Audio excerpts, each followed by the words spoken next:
Well, it looked like Alyssa Thomas is hurt. Did Caitlin Clark get some justice from the gods from above? We don't know, but it looked very, very spooky with how she got hurt. I mean, she literally went down damn near in tears. Now, this is coming just on nearly 3 weeks after the attack that she put on. The entire WNBA is in an unprecedented state of sheer, unadulterated panic tonight because karma is a very cruel thing. The league did nothing at all for months. As generational superstar Caitlin Clark was subjected to blatant hits, risky physical takedowns, and an unrelenting campaign of physical targeting, executive leadership observed from their opulent suites. However, live television has officially reached the breaking point, and the front office is unable to ignore the controversy this time. In a startling turn of events that has left analysts utterly speechless, Alyssa Thomas just learned the hard way that when you push the boundaries of non-basketball violence too far, reality hits back twice as hard. For the WNBA commissioner, what began as just another typical antagonistic on-court exchange has completely blown up into an administrative and legal nightmare. At last, the rumors circulating inside league circles have been verified. The league's front office has received a terrible ultimatum from a well-known sports lawyer, and significant corporate legal teams are formally entering the arena. They are formally acknowledging that the current administration is deliberately violating Caitlin Clark's fundamental rights as an athlete, a professional employee, and a human being.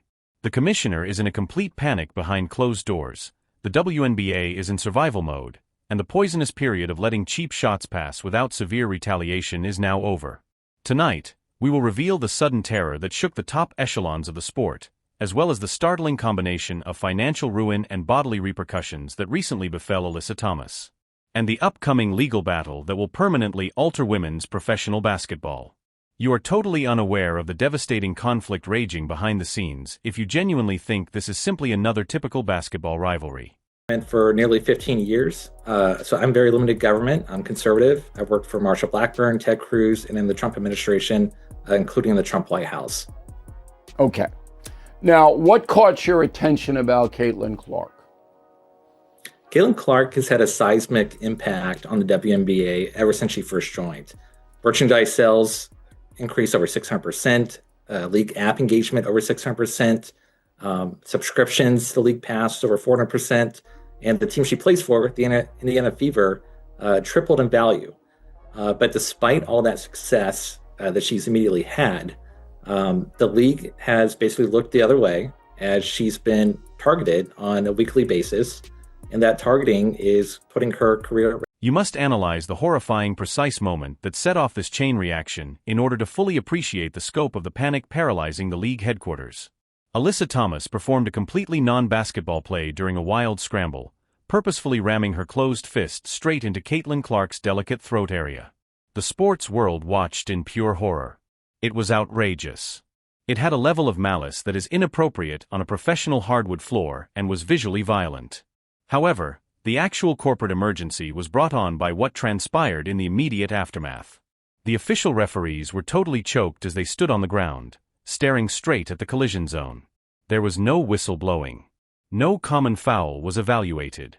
Complete and intentional silence from the officiating team responsible for ensuring player safety. During the post-game press conference, Stephanie White, the head coach of the Fever, went utterly crazy and attacked the league administration for failing to penalize what she called deadly cheap shots on a nightly basis. While the league executives initially thought they could ignore the incident, the immediate digital uprising from millions of fans created a public relations rebellion that corporate sponsors could not ignore. She looked into the cameras, clearly shaking with rage, and declared the entire situation utterly unacceptable and deeply disrespectful to the integrity of the sport. 24 hours later, the league office was forced to make a humiliating retreat due to intense outside pressure. As a result, the play was retroactively upgraded to a severe flagrant foul, and Thomas was immediately suspended for 1 game. Although justice was served retroactively, a deeper degree of corruption was revealed by the disorganized execution, and the WNBA's true legal nightmare was only getting started. The fundamental issue the league is dealing with tonight is straightforward. It is illegal for an elite employee to be physically attacked at their required workplace on national television without suffering harsh legal repercussions.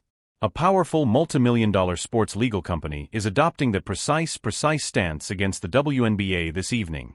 A premier lawyer has officially examined the high-definition game footage, created a detailed chronology of the league's historically erratic referee rulings against Clark, and revealed a shocking legal revelation.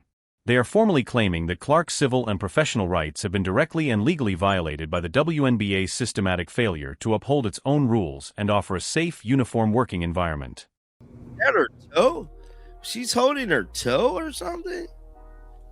I believe she might have been holding her toe. Oh, wow. Let's read some of the comments.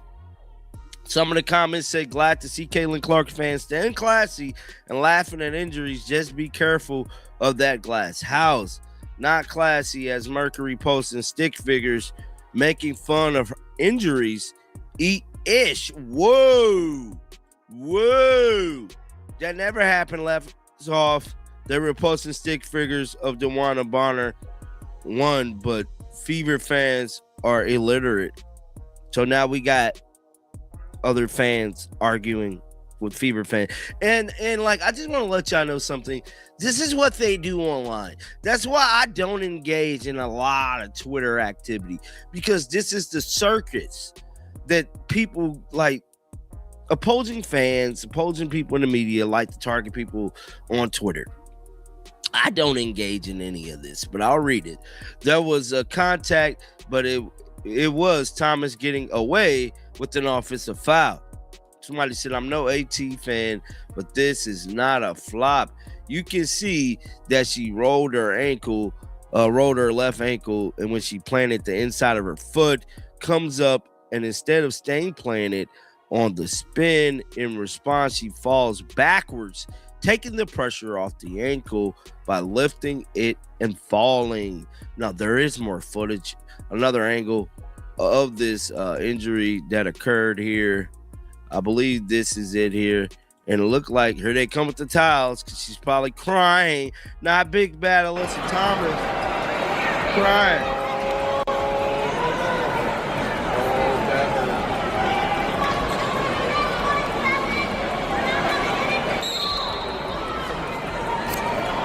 Consider the devastating financial panic that this particular legal action causes at the executive level.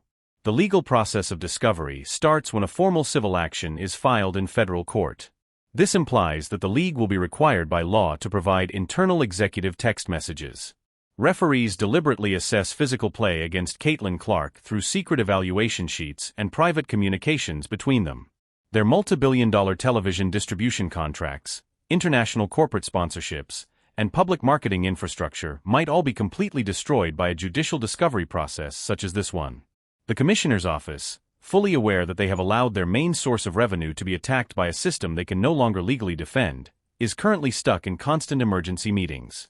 The front office is absolutely frozen by the potential of a large federal lawsuit, and their legal counsel is cautioning them that their position is wholly unsupportable. The concern is that resentment is then leading to targeting on the court. It's happening at a higher rate for Caitlin Clark than anyone else.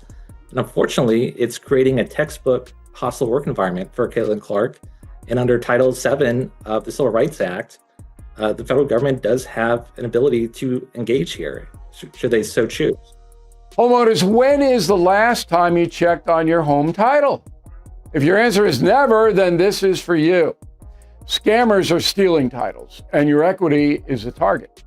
Criminals forge your signature. Just like that, your home title can be transferred out of your name.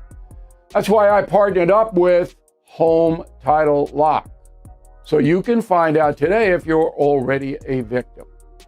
Please use my promo code BILL at HometitleLock.com, and you'll get a free title history report. Plus, you will get a free trial of their $1 million triple lock protection. That's 24/7 monitoring of your title, urgent alerts of any changes, and if fraud does happen, they'll spend up to $1 million to fix it. That's HometitleLock.com, promo code ILL. So you said the federal government should get involved with this because Ms. Clark's civil rights are being violated as she is targeted on the court, the basketball court, and no one's protecting her. Is that what you're saying?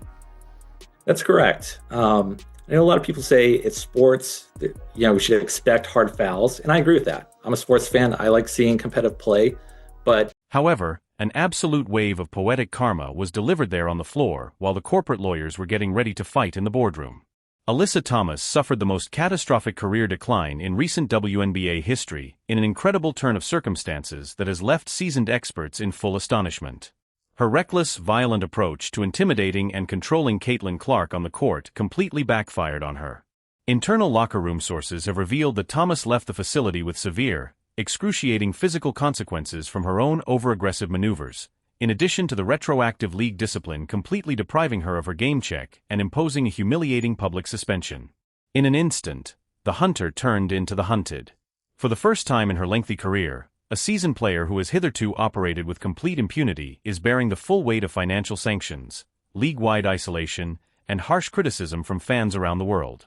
She entered the game with the intention of sending a dangerous message to a rookie superstar, but instead she managed to sabotage the championship momentum of her own team, ruined her own marketability.